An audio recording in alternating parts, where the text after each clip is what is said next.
we've heard this phrase, or at least I have my whole life. We all have the same 24 hours. It's just a matter of what we do with it. And I Oh, realize yeah. that's That's not the true. I was That's gonna not say, that's true. like the entrepreneur motto, right? Right. And it's bullshit. It It's total and is. complete bullshit Oh because my goodness. Elon has 24 hours times all the 24 hours of each assistant that he has. And I don't know how many he has, but I imagine he has Holy probably crap. 4 or 5. So Elon, what is 24 times 5? I don't even know. I can't go that high in my head. But um, I mean, so Elon, in every one of Elon's days, he has at least 200 hours. You are listening to the We Are Not Safe for Work podcast. Your hosts, Renee and Nadja, will dive into all the different reasons why some entrepreneurs become unemployable. And hello, Nadja. Good afternoon, Renee. How the heck are you doing? I am the heck doing life. Okay. I'm like, how do you respond to that? Really? Like when somebody asks, "How are you?" the knee-jerk reaction is, "I'm fine." But are you really fine? No, everything here is fine. It's just it's been a busy week, and so mentally, I have a lot of mental fatigue Mhm. with all of the mental gymnastics that have been happening up here, but it's all fine. Like it's good. It's just a lot. Well, I think that's a good question. I think that's one of the things that makes me fairly awkward is that when people ask me how I'm doing, I generally tend to tell them, and that's not what How does that make people. you awkward? Well, because that's not what people expect. When someone asks you how you doing, people expect to go, I'm doing pretty good today, or I'm doing all right. Not like, man, things are total shit, and my analytics went to hell. Yeah. Um, Well, I envy you for being able to do that because once again, like I'm probably with maybe the majority of the people who you say I'm fine because that is the expected answer. Even if you want to talk about how shitty everything is going, the knee jerk reaction is I'm fine. And then you feel crappy about it because you want to talk about it. But now it's like, how do I bring up the topic of, well, you asked me how I was doing, but really I'm kind of bummed out. But now we're talking about something else, and I don't wanna just be like, "Oh, by the way, your question of how am I? Can I change it? Can we yeah, talk can I about me change for a my second?" answer? Right. I think people should stop asking the question. Yeah. I really do, Or and what they phrase it in mean a it. different way. If you're asking how someone is, it's, how are you mentally? How are you physically? How's work? How is school? Like, let's be more specific because that generalization of "How are you?" I f I don't know, I feel like that's maybe we're overthinking it. That's really what it comes down to. Like, you and I are just spiraling here, but Yeah, I'd say I'm I definitely don't know. spiraling in general, yes. Yeah. Yeah, for sure, for sure. I just got an email from my wife as we started this that said, "Thank you for this information, but my brain cannot handle any more things." So Oh my gosh, that should be an autoresponder. mhm, I agree. That's a great autoresponder when somebody sends an email, it's like, "Thank you for this information, but my brain currently cannot process this. I will respond to you when my brain is capable of processing what you sent me." Exactly. Yeah, I think that would be really smart because it's true. I mean, I think That is amazing. yeah, Andy, yeah, you were brilliant. absolutely. Yeah. Um, but that's how it is right now because information is coming at us in such a pace and Mhm. the change is so dramatic that it's just too much to keep up with. You just have to eventually just stop. Yeah, like, who has the time to process this every 5 seconds? Like, every time something changes, and if it is a rapid fire in rapid fire sequence, Mhm. like, who has the kind of time to just be like, "I'm pivoting, I'm pivoting, I'm pivoting, I'm pivoting." Well, that's been my year. So I know it sounds funny, but it's like Andy and I were talking about this last weekend because we went to have dinner with a friend, and it's not something we do very often these days. Uh-huh. And we were talking about it, and she thought she was doing me this huge favor by scheduling this dinner with this friend that I adore and love, and it was really nice, don't get me wrong, but I said, Yeah. "We're in such a state with the business that I have no mental capacity left." So, my friends and my family aren't hearing from me much. It's not that I don't love them, it's not that I don't think about them. It's that I have no capacity left to speak, to be interactive. I really struggle because all of my energy and all of my brain has been focused on what to do to save the business. And at the end of the day, only thing I have left is brain space to completely zone out in front of the TV. And if I didn't have that TV time, I don't think I would mentally make it through. See, and it's funny you say that because I am the complete opposite. Like, I go in the complete other direction. If I am overwhelmed and just, at my mental capacity, um, with work-related stuff, the first thing that I do is I need to schedule time with my friends, or I need to schedule time with my family, and so we've actually implemented a Friends Friday. I That's can't remember if nice. we've talked about this before, but yeah, No. so we have like every Friday, it's an open invitation for our friends that, hey, after 5 p.m., our house is open. Bring the kids, we'll do a dinner, and we'll just hang out and chat. Like nothing, it's going to be super casual. It's nothing formal. It's not a party. It's just come over. Like if you want to be around other people, just come over. And so um we've actually been doing it pretty consistently. It's usually at That's our amazing. house. Yeah, so our friends, like I'll send a text message on Thursday just being like, "Hey, anybody up for Friends Friday tomorrow?"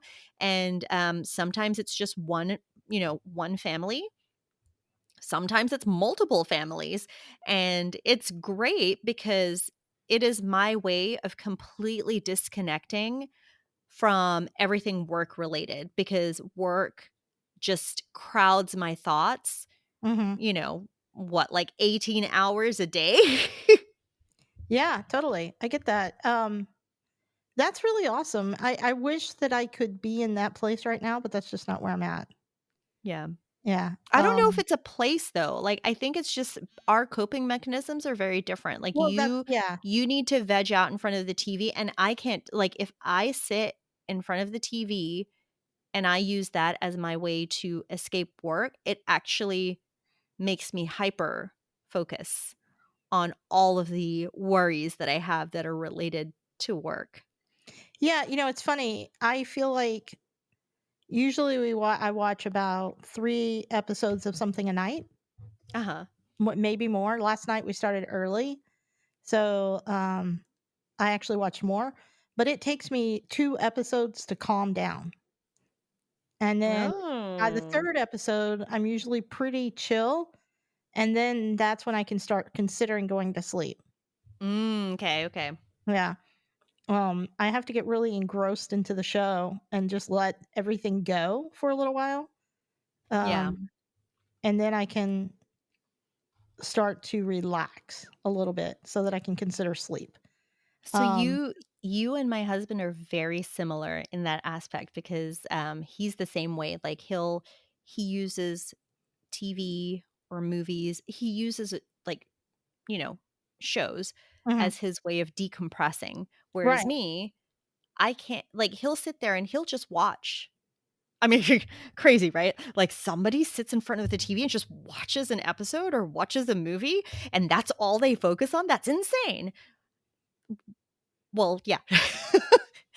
In today's age, it is a little insane because I am the typical millennial, geriatric millennial, that'll sit in front of the TV. A show is on, but I'm like scrolling through my phone at the same time. So I'm half paying attention to the TV, I'm half paying attention to the phone. Um, yeah, I can't.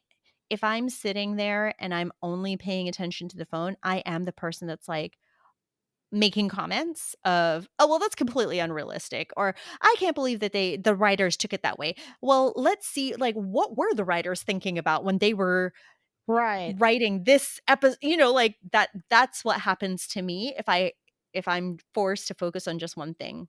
But if I go to the movies, like if I go to a movie theater, yeah, I can absolutely sit there and watch just the movie and my focus is on the movie. But it takes everything in me to like stop myself from having a conversation, like asking questions to Right, the right. person I'm watching it with because Yeah. I want to talk about it, but I know that theater etiquette is very different from when you're watching it at home. So, and I try not to be annoying about it, but that's just how I am, and he is very different in terms of like focus and how to process and things like that. So, it's Mhm. just interesting that, even if you're having the same overwhelming thoughts, like if you're just so worried about business and you're so worried about your company, we have very different approaches to decompressing from it. Yeah, totally. I also am very interactive with the TV, so I tend to, exclaim and holler and talk at it a lot, like, "I can't Yeah. believe that just happened," or like, "Oh my god, please don't fall down," whatever. Yeah. Because we watch a lot of action. I try to Mhm. stay this year in particular, I've tried to stay away from drama because I don't want anything Yeah. emotional on top of all of my emotions. So, like, Oh, if there's sure. any Yeah. chance it's gonna make me cry, I'm out. I'm not gonna watch it. I don't wanna Yeah. be emotionally Nothing heavy. manipulated. Right. Yeah, like, basically, it's not like you're sitting there watching The Handmaid's Tale, right? Right. Or The Well. You know that movie, The Well, that's Oh apparently my was very gosh. popular? I See? watched that See? on the See? plane. Yeah. No. Yeah, Can't no, watch I that. watched it on No. the plane, and I didn't know what I was getting like, I knew it was supposed to be like a drama, but drama, it it's so many different things, right? No, I was, like, ugly crying in my seat on the plane, and my I seat hear that a lot thankfully about this movie. Yeah. No, yeah, not into thankfully, that. my seatmate there was an empty seat in between us. So, like, he was sitting at the window and I was in the aisle seat, and there was nobody in between us. But, like, I'm like, "Oh my god," like, just sobbing, and he kinda looks over at me. He's got his headphones on, I've got my headphones on, but he gives me the, like, "Are you okay?" kind of Oh, motion, and I'm like, yeah. "It's the movie, I'm fine." Yeah. Yeah, see, that's the thing, and I think if anybody's listening to this, I want them to understand something. The only reason that I can handle the high stress of the business is because, A, I'm surrounded by people who are really there for me, the people that I Mhm. am interacting with, but also I'm extremely, protective of my mental health. Yeah. So I know what is good, what is bad for me, just like, we Mhm. each have to know what it is that we can do, and Right. I can only handle the business stress because I'm so protective of my emotional and mental well-being, right? I'm not, like, saying that I'm detached from people or that I'm watching TV because I'm on the edge. I'm actually in a really good emotional and mental place, because I know that this is where my energy has to be this year. This year is the most volatile, most important business year that I will probably ever have in my life. And I knew it when the year started. And so I said, this is how I cope, and this is what I have to do. And the people that love me and the people that are my dearest friends are going to have to still be my dearest friends when this is over because we have a literal end date to all of this. Um, That and I so will say that is amazing self-awareness because that's the kind of stuff that, like, my therapist would be telling me, "This is what you need to figure out." Like, you need to decide, or you need to define X, Y, and Z. You need to figure out what makes you happy or what your coping mechanisms are. Like you need to be more aware of this kind of stuff. But the fact that you know this about yourself and you know how to communicate it to people and they know how to respond appropriately, like that's phenomenal. You are kudos to you. Like I'm bowing.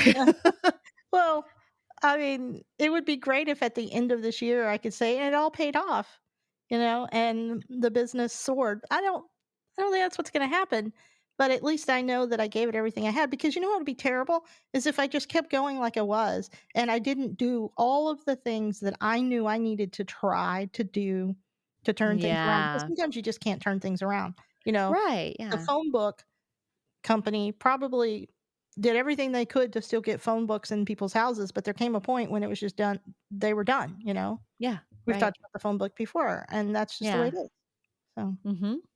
Well, and Blockbuster, oh, there yeah, there were totally. so many ways that Blockbuster could have pivoted so that Netflix didn't just stomp them into the ground, Right. but like, that's I'm sure the big wigs at Blockbuster were thinking, "We should have tried this. We should have done this." Like, there's so many things that they are saying, shoulda, coulda, woulda,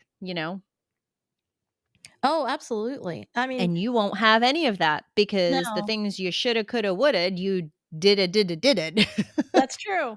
Let me tell you, when I bought Cooking Chew, because we bought Cooking Chew when it was a baby little website, and then we've grown it into, almost 3,000 as of today. What did I just say? 2,987 posts, I Yes, think. that's Yeah, isn't amazing. that crazy? Yeah, so when we bought it, it had, I think, 100, maybe somewhere roughly around 100. Anyway, when we bought it, my intention was very specific. I had a highly specific goal, which was to build an SEO blog that was not about me. Because I already owned a brand Mm. about me, which is Mhm. IT's blogging, right? Yep. And I wanted to have a brand that I grew, that grew into basically our retirement fund, and it was not Yeah. specific to me, so that it would be super easy to sell. Right, right, Well, exactly. guess what? Blogging doesn't work that way anymore, and now you have to have a person, you have to have a brand, and you can call me, Mhm. you can email me all you want and tell me that's still not true, and that's fine. We can talk about it. I'd love to talk about it. Matter of fact, email me. Let's talk about it. But that's just We'll not the put her reality anymore. email address in the show notes. Let's do it. I'm totally okay with that.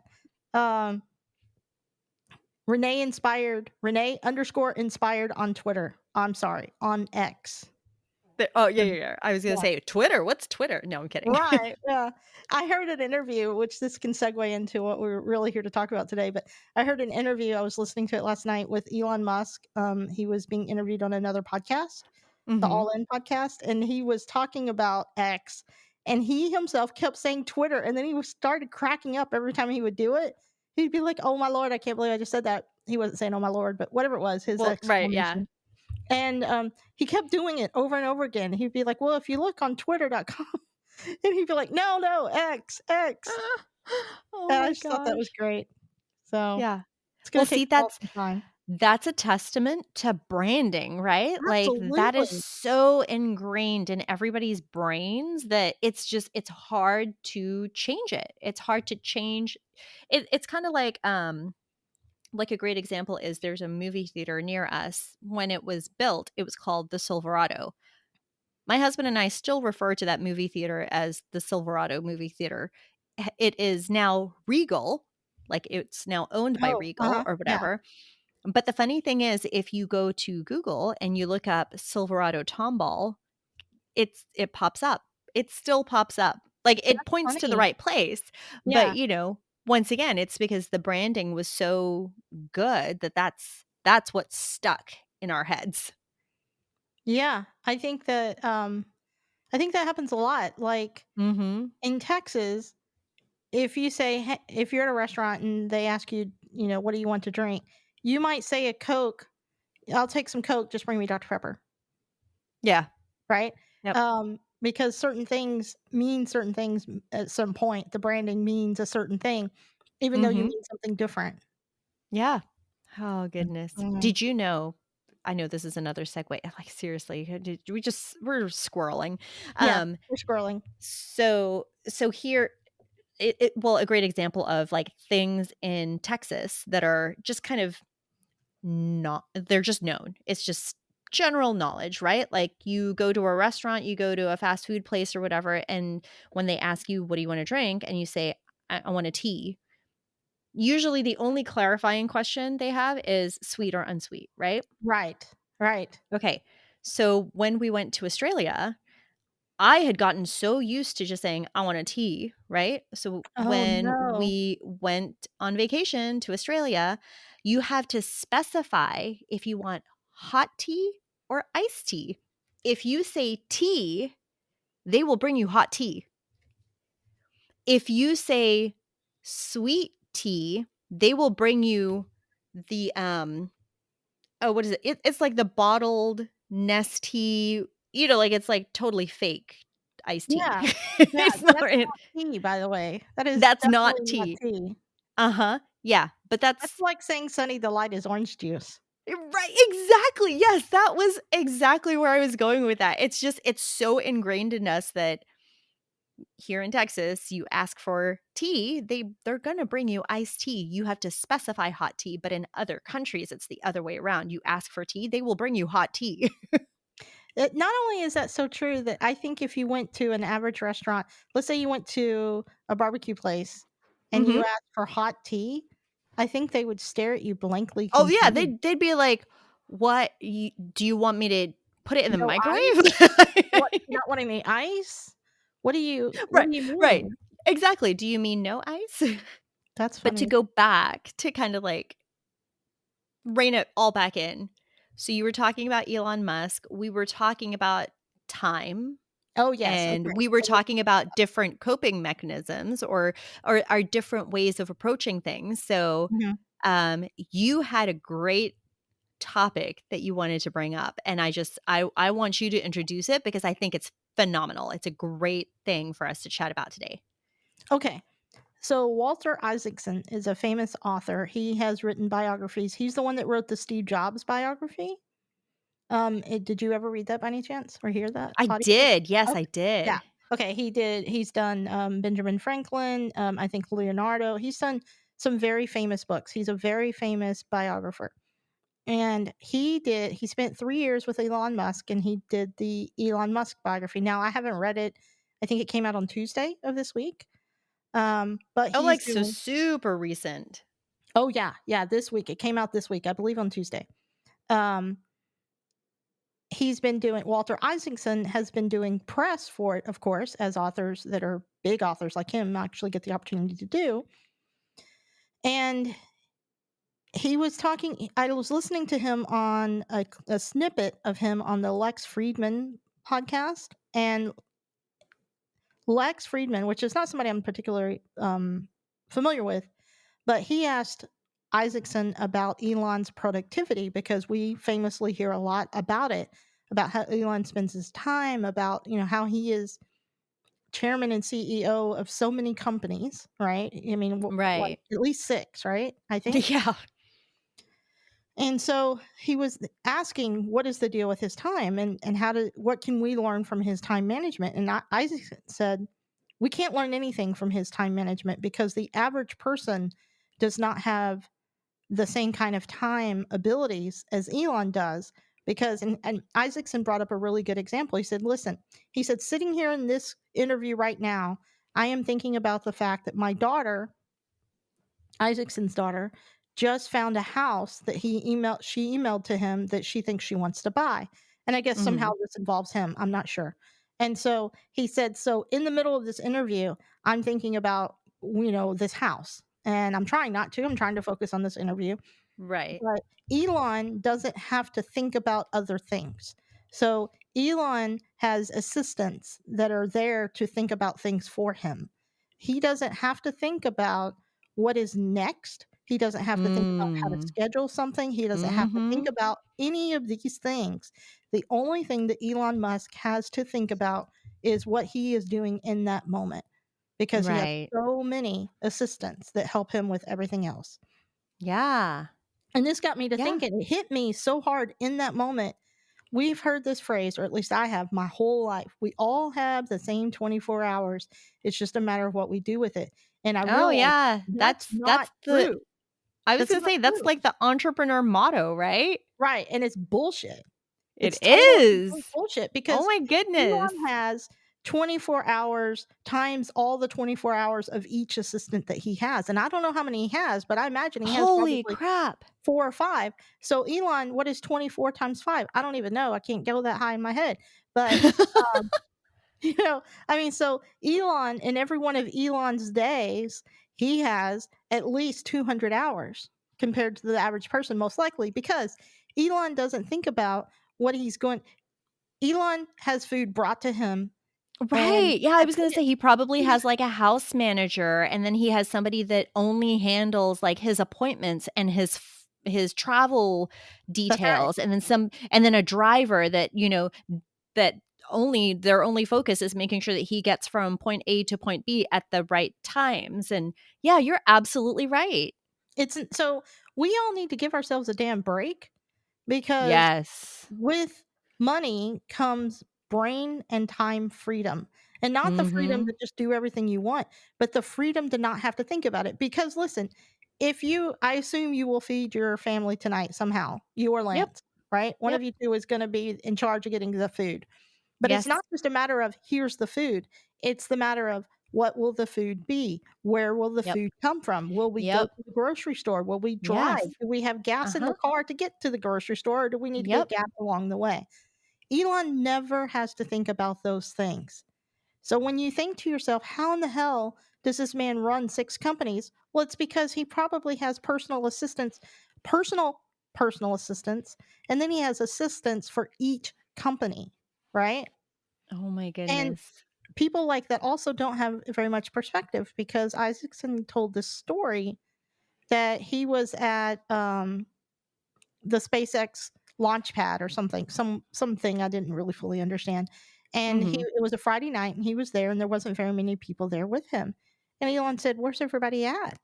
And we need to solve this problem. I'm here because there's a problem. Where is everyone?" And they're like, "Well, it's 10 o'clock on a Friday night." And he's like, "Well, by in the morning, I want 200 people here working so that we can solve this problem." So now he just multiplied his time times his 24 hours by 200 people. Mhm. And we need to remember that, because there's so much pressure in the entrepreneurial space, and not just in the entrepreneurial space. Maybe you're listening to this and you have a corporate job. Maybe you're Mhm. listening to this and you're a stay at home mom. Don't think just because you're a stay at home mom, you have more time. No, you sure don't. Right. And I just think that we all need to give ourselves a damn break. Yeah.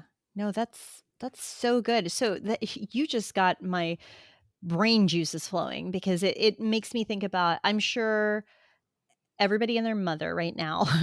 Well, not everybody and their mother, but right now there's like the TV show Suits is trending on Oh, yeah. I love Netflix. that show. Yeah. Like, everybody's binge watching it. So we've seen it before or if you have seen it before, you're probably watching it again. We are in that bubble. We are watching it again. Okay. Um, a lot of the episodes, like, my husband hasn't seen the whole series all the way through. I Um, have. oh, yeah, me too. I haven't Yeah. started rewatching it, but I've heard that everybody is, and I don't know why. What's going on? Well, Why is I everybody don't know. watching? I think it's just it was just, it I don't know, it just got picked up on Netflix, and then it was showing up as the Oh, featured or yeah, trending or whatever, so trending, people yeah. are having nostalgia, like, they're like, "Oh, I remember watching that show. That show's great. Let's watch it again." Um, but it just reminds me of, like, if you watch the show, I mean, obviously, uh, in terms of how accurately it represents, like, a true law firm, it does not. But No. if you look at it from a work perspective, right, comparing it to Elon Musk, the people on the show are really good at delegating. Like, that's really what Elon's good at. He's good at Right, delegating totally. because everybody, like, all of the senior partners, right? They basically they go out and they have a case. They look at the case and then they tell the new associates, "Go research everything you can about this, and this." And then the interns, the associates, they go and research, right? So the only thing that that lawyer has to think about is their experience, their knowledge on it, because they're depending on the associates to basically fill in the gaps of their Right, knowledge, right, right? Because they're focusing on how do I build this case and then defend it. right. Yeah. And so they're not the ones, like, reading through all these other case files. They're not the ones going through all of the documents and things like that. Like, they have people to do that, and those people come back and fill them in on the information. And then if they wanna make sure that they actually know and comprehend all of the information, then yeah, they'll read the case, like the previous cases or other cases or whatever. But what's happening is they are lessening the time it takes for them to go through 50 cases because the associates have brought back 3 that will help them defend their argument. So Yeah, now all they're focusing on is 3, like researching the 3 things instead of the 50 things. that's right. It's exactly the same reason that Elon wanted 200 people there that this Yeah, morning is because it's not like Elon was gonna stand there and solve the problem. He was right. gonna project manage the solving of the problem, really, right? Yeah. Now, he is oddly hands-on, so I will give him that. Sure, Um, sure. but the other thing too about Suits that I think and I think about it's funny you bring this up because I actually think about Harvey quite a bit when I'm thinking Yeah. about my daily life. Harvey didn't do anything. And what I mean by that is if you looked at Harvey's apartment, because there was a lot of scenes in his apartment, he has someone who changes his sheets daily, Uh-huh. right? I remember He has a that driver. stood out to me. He has a driver. He doesn't Mhm. have to do anything but spend his time thinking, Yeah. right? Yep, And yep. so he doesn't clean his house. He doesn't think about his food. He doesn't think about his coffee. Everything is ready for him so that the only thing he has to do is think. Yeah. That's his whole job. Yep. And lots of us have a job where our job is to think, but we don't have the freedom to do nothing but think. Right. Right. So we shouldn't compare ourselves to people who have more I hate to use the word privilege, but It time is. It privilege. is absolutely a privilege. Yes. Right. So I I don't mean, know, it just hit me when I was listening to Walter talk about Elon's time that we don't have the same damn no, we 24 sure hours. don't. Yeah. Mm-mm. Oh my goodness. Yeah, you just blew my mind. Yeah, it blew mine too. I mean, really, it's just like and it's funny because, okay, that's knowledge, that's an idea, we need to give ourselves a break, but it doesn't help us compete, it doesn't help Mm-mm. us do more. So what is the moral of the story? Is it to take all of your money and hire help to free up your time? I mean, most people don't have the money for that. I would love to have a Yeah. chef. Don't have the Yeah. money for that. I'd love to have a house cleaner. I can't even afford a damn house cleaner. Um, Right. because this house is too big. It's so big that it's expensive to get it cleaned. I know that sounds Oh, funny, yeah. but, No, right there with you. yeah, because we used to have a house cleaner and we were like it didn't feel right. I felt like the and this is gonna sound funny, but I felt like the house cleaner should be paid more than what they were charging. It just didn't feel morally right to pay them that amount to clean this giant Mhm. house, and to pay what it felt was deserving, we couldn't afford it. So, we Right. stopped paying a house cleaner because we used to have Yeah. one, and something about it just didn't feel right. Well, we've talked about this before how, really in life, just life, right? There Sure. are 2 currencies. There are 2 currencies. We pay in time or we pay in money. And we pay in money to get back more time. I think maybe we need to invent some more currencies here, and why I say that is Yeah, because if well, no, think I about it. agree. If we go back to what I was saying earlier is that I don't have the mental capacity to try to save our business and be an amazing friend Yep. or Yeah. family member right now, and I hate that. I hate admitting it, but it's the truth, so I can either pretend that I'm trying or I can say, "This is where my energy is going." So, Mhm. what is that currency? Is that emotional intelligence? Is that emotional I currency? yeah. Like, we I have mean, I time, we have money, but we have more than that too. We have our spirit, we have, yep. um there's more currencies than we're discussing. I guess that's Yeah. what I'm starting to think. Yeah, yeah. No, I think adding, emotional capacity as a currency. I Sure. think, or mental capacity, Mental mental capacity. capacity, Yes, mental. because you pay in mental capacity too. So if you don't have the time and you don't have the money, you're paying in your mental capacity. But if you have money and you have, or if you don't have money and you don't have mental capacity, you're paying in time. So I'm trying to like figure out how, okay, how does it make sense? And no, I think mental capacity could absolutely be an additional currency that we pay with. Mhm. Yeah. Yeah. I think you're onto something here. There are Maybe. 3 currencies in life. I Yeah. mean, and I'm not saying that we have to box ourselves into, well, it's only these 3, right? But they're very important things. Time, money, and mental capacity, those are incredibly crucial components of just surviving, right? Just Right. surviving. Not even thriving, but just surviving life. You Sure, need to and have all I think 3. you can they're like levers too, right? Because Yes. you can push one up, pull one down, you can Mhm. it's like, equalizing, right, on an Yeah. equalizer, which I've never understood how to use that in a stereo, but I always thought stereos that came out with those were so cool, but never under Yeah. really did much for me. Um I always, I've always used the, or not always, but the analogy of conveyor belts, mm, that makes more sense to me because, yeah, if you have time on one conveyor belt, money on another conveyor belt, and then, mental capacity on another conveyor belt, you can adjust them exactly how you said, with the levers. We can speed up different things and slow down other things. But ideally, you want everything to be running on that conveyor belt pretty smoothly, right? you want it to, but I don't know if that's realistic, I and don't I'll think it's bring in realistic at yeah, all. I'll bring in another example when it comes to, marriage, right? One of Uh-huh. my friends who's been married much longer than me, um, she told me when Andy and I got married, she was talking to me and, she said, "I wanna talk to you about this." She said, "'Cause I think it's important." She said, Mhm. "Rarely ever in your marriage will the effort that you're putting into your relationship be 50-50." She said, "That'll be the most rare thing that ever happens. Some days Mhm. Andy's gonna be giving 90% to the relationship, and you're gonna be giving 10% because that's just how it works out.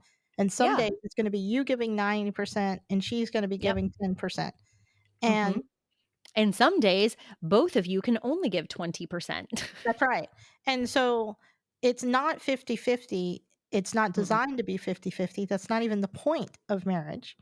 Right. And I think that we need to understand that life works that way too. And I think that's one of my Yeah. biggest lessons for this year is that sometimes you have to push up one conveyor belt and slow down the other, and then Mhm. the other one is kind of skipping a little, you know? Yeah. Um, Yeah.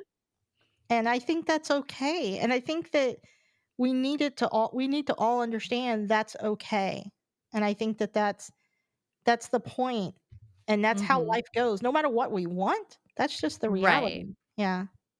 Yeah. No, totally.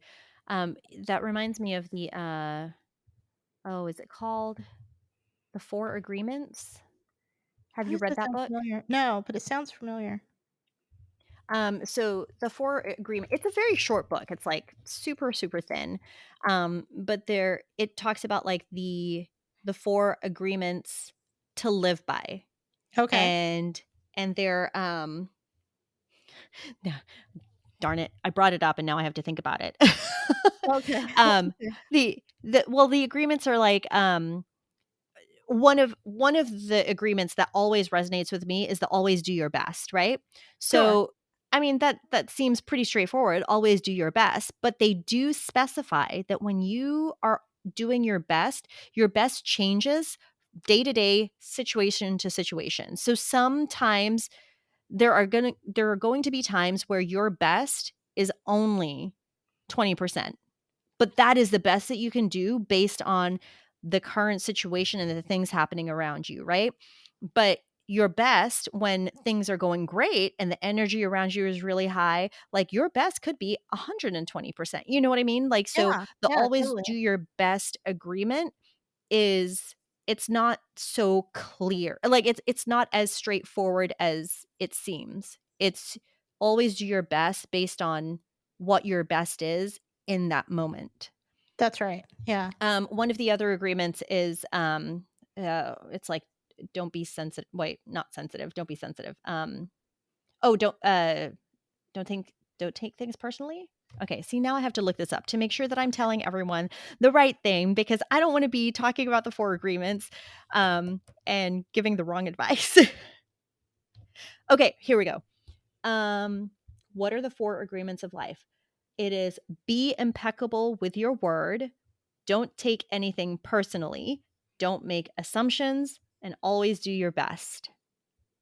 So I was right about the always do your best and the um, Read them one don't more take time. things personally. Be impeccable with your word, don't take things personally, don't make assumptions, and always do your best. Hmm. That's So interesting because it's a way to simplify things, right? yeah. But once again, like I said, the thing that always stuck with me after reading the 4 agreements was the always do your best. I think that was something I needed to hear at the time that I had been reading it, because, like I said, your best changes from situation to situation. So it's always do your best when it's your best according to whatever's happening around you. So if you're very stressed out and you can like your best is just I can only do one thing, just one thing. I can only complete one task. Well, that is your best in that moment and you need to give yourself a pat on the back Yeah, because I'll give you a that was your perfect best. example of that. Like how I said I've not been as social this year, right? Mhm. Um, but obviously circumstances change the circumstance, right? Yes, they So here's do. what I mean by that. Absolutely. I think I mentioned I don't know if I mentioned on the podcast, but I know I told you last week that a friend of mine died. Yeah. And it's a very sad death. And not that Mhm. all deaths are not sad, but it was a just truly accident, right? Right. And he drowned, and it was just so sad. But anyway, I really like this guy, and I hadn't been talking to him. His name is Rob, the one that died, and I haven't been talking to him as much as I normally do, well, like with Mhm. everyone else this year. But he was one of the few people that, even though it might have just been once a month, that I still tried actively to keep in my brain because his friendship is important to me, and I try a little bit Yeah. with everybody as best as I can. But when he died, I reached out to his husband. Now, right now, because his husband is just really going through it, obviously, Yeah.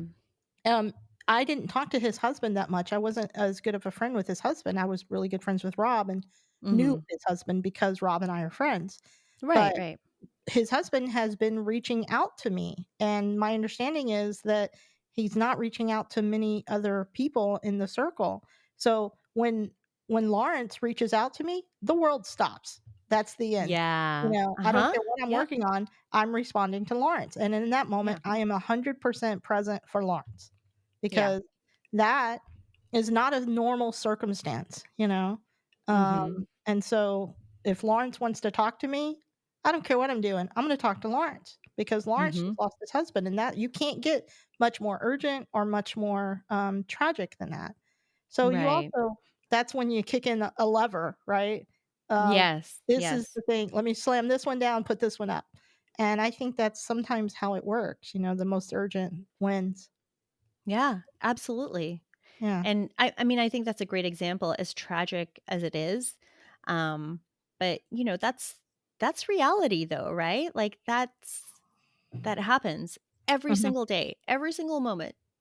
Something that is happening to someone in the world. Absolutely. Yeah. It's kind of like sight So down. And in blogging, there's no true emergencies in blogging except for when your site is down or it's been hacked, right? Right, yeah. Yeah, if it's been hacked or if it's down. Yeah. Those are the true blogging emergencies, and that's it. Uh-huh. Everything else is just a situation. So, Right, right. yeah. Yeah. So that was something, I was, I was a guest on another podcast earlier today, and Mhm. one of the things so it was a podcast about blogging, which is the reason why it got brought up. Um, but, I was talking about different productivity techniques and, like, how to develop SOPs in a blogging business, whether you are a solopreneur or you have a big team, right? Right. And one of the things that I was explaining was the pomodoro technique, which I know you're familiar with. Mhm. Um, but basically you do focus work for 25 minutes, which means you focus on one thing. Any distractions that come in, you write it down on a piece of paper or a post-it note, and then you set it aside because you're going to deal with it later. Like there's no switching tasks. It's you are Right. focused on this one thing. And then after 25 minutes, if you haven't completed the task, you still take a break. So 25 minutes, you take a 5-minute break. You walk away from what you're doing and then you come back in 5 minutes so And that that your break brain's is a not little bit. optional, by the way. The break is not optional. Yes. So you come back refreshed. And then if you complete the task before the 25 minutes is up, that's totally fine too. Then you start on the next task, but you have to focus on it just like you did with the previous one. That's right. That is the one thing that you're focusing on, right? So when we were talking about that, I was telling her it doesn't matter what industry you're in, right? Like, it doesn't matter if you are a copywriter, if you are a marketing executive, if you are an operations manager. 25 minutes is a really short amount of time.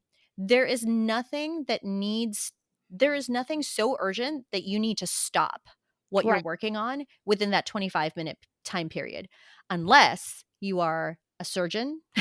Yes. Like, if you are in the medical industry or you are in emergency services, so you are an EMT, you are a firefighter, like emergency situations, yeah, 25 minutes makes a difference.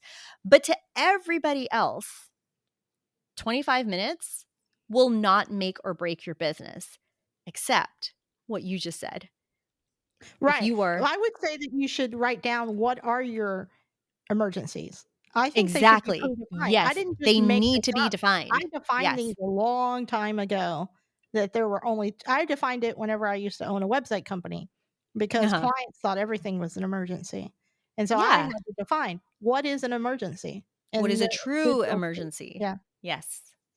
And like I said, every single business is different because that's you right. could be in the same industry, but depending on what your company or your business focuses on, your your critical items are very different. That's correct. Your critical emergencies are all very different. So, What are yours? um what are mine? Honestly, there's really nothing i- with what I do that constitutes as a critical emergency. Lucky. Well, that's based on how we have defined it. Yeah, Because there is nothing, nobody's going to die, basically. Like with what we do for operations management, nobody's going to die if something isn't done or if something is done late or whatever. The biggest consequences are yeah, you miss a deadline and now you're behind or something didn't get published. Or, if a client is launching, then that throws off the timeline, that kind of stuff, right? Which, mhm, granted, in the grand scheme of things, or not in the grand scheme of things, but to that client, to that person that's waiting for that thing to be done, sure, that is an emergency to them. But once again, it's like we are people, we are humans. We right. have lives outside of work. There is nothing in my industry that requires me to drop everything that I'm doing or whatever it is I'm in the middle of in order to go take care of something for a client, you know? That makes Um sense, yeah. Now will we respond to urgent situations? Sure. But once again, that is approached with a lens of I'm looking at this thing that they're saying is really urgent and we need to take care of right away. I will take a look at it and decide this can wait. Right. So in that parameter, is there anything that can stop your Pomodoro session? um, I mean, have there been things that have stopped my Pomodoro session that didn't need to be? Yeah, Well, yeah, absolutely. It that happens happens all to the time. everyone, dear. Yeah, Yeah. happens all the time. So adhering to my adhering to my definitions, it can be difficult, but at the same time, once again, giving yourself grace, right? Like Yes. you can decide in that moment, okay, I will stop. I will drop everything. I will make this my priority. You can make that decision, and that is your choice. But what I'm saying, the importance of defining what is your urgent situations or whatever is now you are choosing. The situation isn't deciding for you. You are Right. making the decision of if that becomes your priority or not. Yeah, I totally agree. I think the problem too, if you start letting everything urgent define your next moment, Mhm. then at the end of the day, you'll really wonder what you accomplished. Yeah. Yeah. Yeah, I think it's really important to keep in mind. Yeah, when everything is urgent, it dilutes the definition of urgency. Even in my situation, sites go down sometimes. So just Mhm. because the site went down, I give it a beat. I'm like, Right. okay, it's down. Yeah. Now let's Yeah. see what happens next. Because normally it comes back on its own. Right. Yeah. And of course we Well, haven't here's had a hack. So yeah, thankfully. yeah, so I was gonna say, here are certain things that I would make a priority. One of them I have an example of only because it did happen. So while I was volunteering at camp, I had sent a message, or we sent an announcement to all of the clients saying that, Nadja is unavailable during this week because she is volunteering as a camp counselor. So she's going to be at the campgrounds responsible for children. So there's no reason why I should be on my phone, responding to work related things while I'm supposed to be in charge of kids, right? Right. Right. But I did receive a phone call. Um, it was like 3 or 4 days into it. So 3 or 4 days into it, I received a phone call where um, one of my clients had a situation where his locker at the gym was broken into, and they stole his wallet. Oh And no. inside of his wallet was everything: social security cards, military ID, credit cards, cash, everything. So in that moment, I made the decision, this is a priority because he doesn't know. I mean, obviously he knows how to cancel credit cards or whatever, but he doesn't know what else needs to be done. Right. Right. And sure, I could sit there and I could tell him, you need to do this, you need to do this, you need to do this. But in that moment, that is a time sensitive thing, right? Because if we don't report things stolen, we can't it makes it more difficult to dispute fraudulent charges.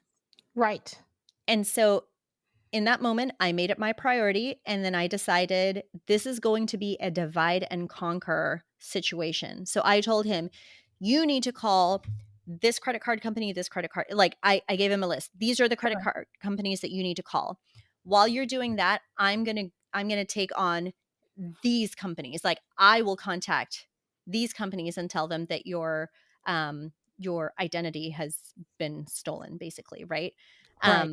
So we did the divide and conquer, and because I was at camp, I also reached out for the things that I knew that I couldn't do or I couldn't commit the time to doing. That's when you lean on other people, right? And it's like, "Hey, can you start this process so that when I'm done with camp and then I'm back to my my personal time, my free time, I can continue the process." So delegation happened there. And just to kind of go back to the conversation that we started off with, or the topic that we started off with, in terms of we do not have the same 24 hours. Like on that day, I did not have the same 24 hours as everybody else. Right.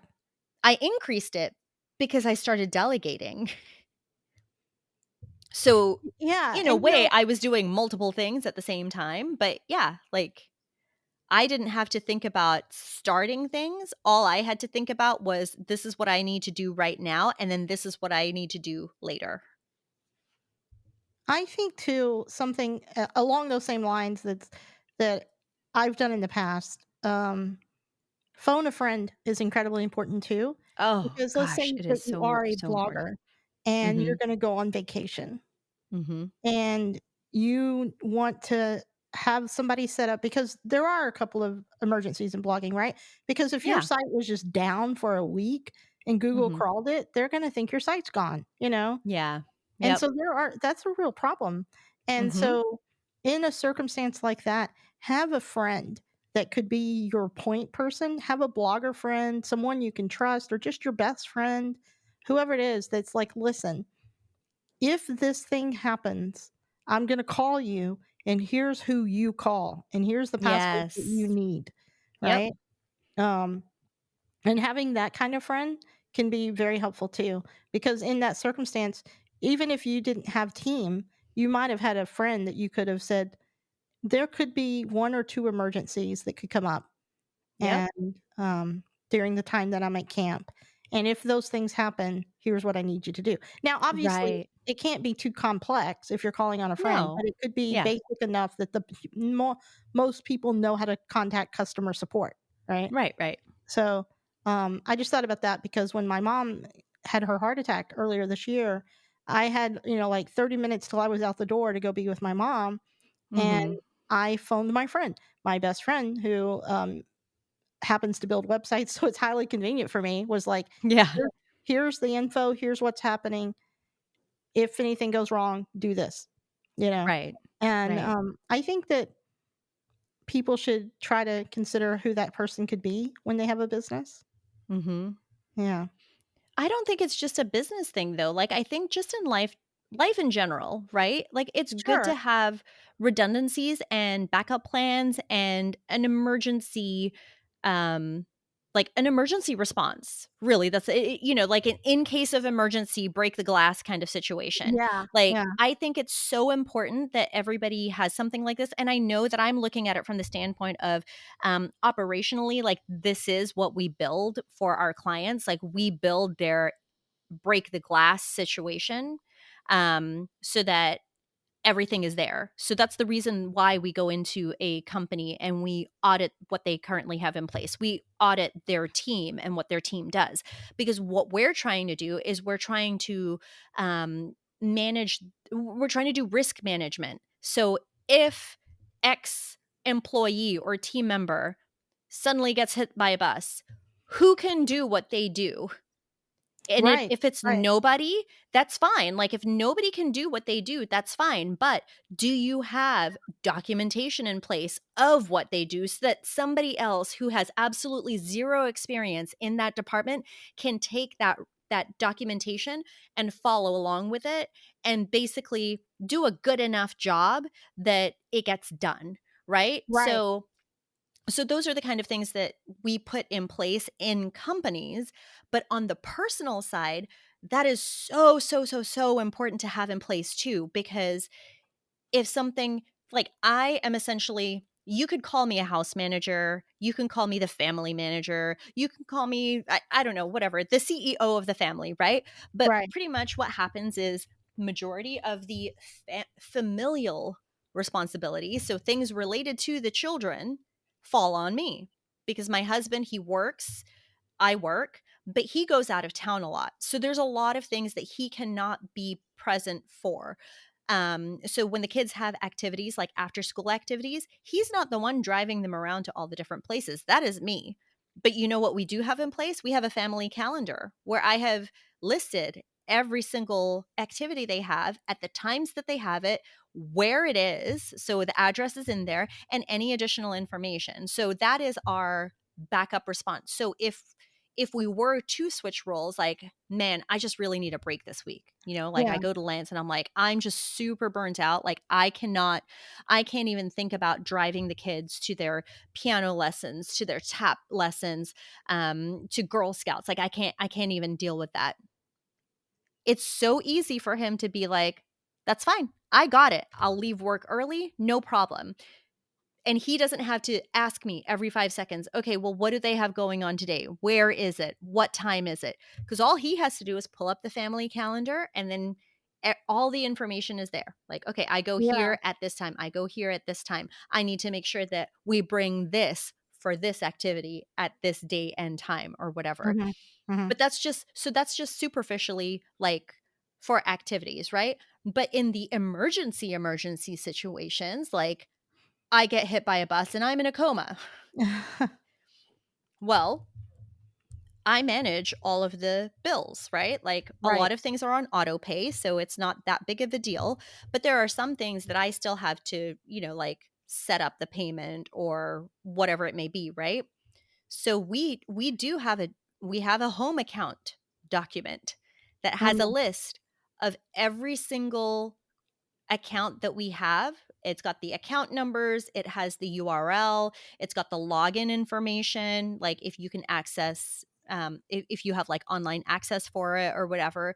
It has an estimation of like how much it is. It has a start and end date if they are things that have, like if they're annual or if they're ongoing monthly or if it's like this is a thing that we pay for quarterly. Like all of that information is on a document that he and I have access to. Right. So he will never be left not knowing where things are, what we have. And the only reason that I got so, I guess, like I placed a whole bunch of importance on it is because, I mean, just thinking about it too, it was actually quite recently. In 2021, the owner of the dance studio that my kids attended, she passed away. So the Oh, night of the recital, we had the recital. The recital went great. Everybody, cheered, took pictures, videos, whatever. Congratulated her on a job well done. That evening, she passed away. It was incredibly unexpected. She said she wasn't feeling well, so she went to go lay down. Her daughter came in to check on her and she was unresponsive. They called 911 and, she passed. I think it was like a clot or something. mm, Um yeah, but she had been sick, right? okay. So so because of her sudden passing, Yes. we were like, okay, the dance studio, like the dance classes were over for that like school year or for the spring season, right? Mhm. But summer classes were getting ready to start. So now it was a question of, well, what happens now? And Right. nobody knew what to do. Now, I had helped with some of like some operational organization. I had helped her with a couple of things that way in the past. And so the dance instructors had told her husband, because her husband had no idea. He had no clue about anything related to her business, her studio. So they told him, you need to talk to Nadja. She knows a couple of Oh, things. She may be able to help you. So he reached out to me. And when I say that it was heartbreaking watching him go through this, like heartbreaking doesn't even it doesn't even like encompass how it felt, because here he is mourning or trying to mourn for the sudden loss of his wife, trying to comfort their daughter. mhm. But at the same time, he's also trying to figure out, well, what happens to her business? What happens to the studio? What happens to the dance instructors that are employed there? What happens to the students? Like, he had no idea about any of that. And then he's trying to figure out like funeral arrangements. And it's just so much going on at one time. And it goes back to that mental capacity, right? Like, he had no mental capacity to handle all the things at the same time. But this is why it would have been super, super, super important to have some sort of documentation of the break the glass in case of emergency. Like if something were to Yeah. happen, this is where the studio's bank accounts are.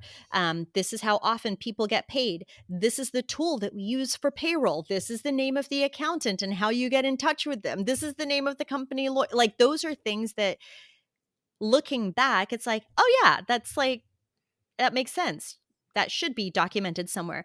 But how many business owners actually have that? Or small business owners, let's say. How many small business owners actually have that information easily accessible in one place so that somebody can find it and be like, this is how I can manage the business because, or while, this is how I can manage things or contact the people that need to be contacted while Nadja is in a coma.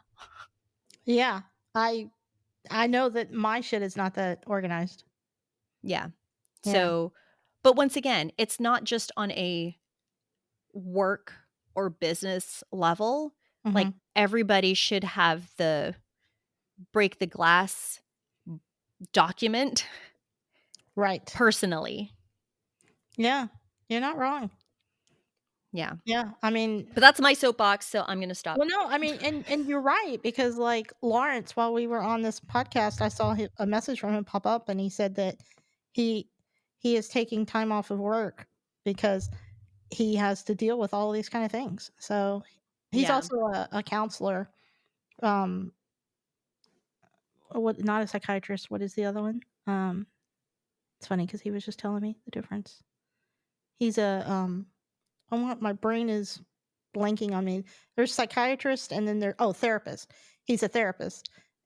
Lawrence is, and so he said, I can't help people when I'm struggling to get through my own circumstance, so I have to take time off work to deal with Rob's affairs, and also so that I can get myself back, so that I can help people. Right.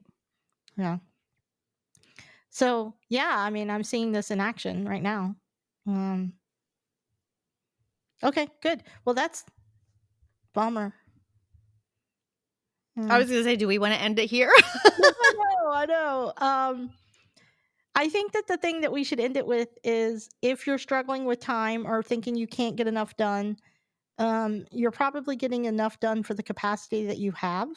Absolutely. And I think that that's something that we should all start talking about a little bit more. And we are golf clapping you for being able to do what you can do based on your current situation. That's right. Your capacity is not the same as Elon Musk's capacity. If Elon Musk had to do it by himself, this would be a much different story. So, just like Gary Vee is a great example of this too, because if you follow Gary Vee, then you know that Gary Vee is everywhere all the time. Yeah. But Gary Vee has a team of 10 people that help him pull that off. So if you're trying to do social media at the same capacity as Gary Vee, you will wake up every single day and you will fail, Yeah. because you can't do it by yourself in that capacity. So, okay, let's end it there. Yeah, that's a great spot. Thanks everyone for listening. Bye, everybody.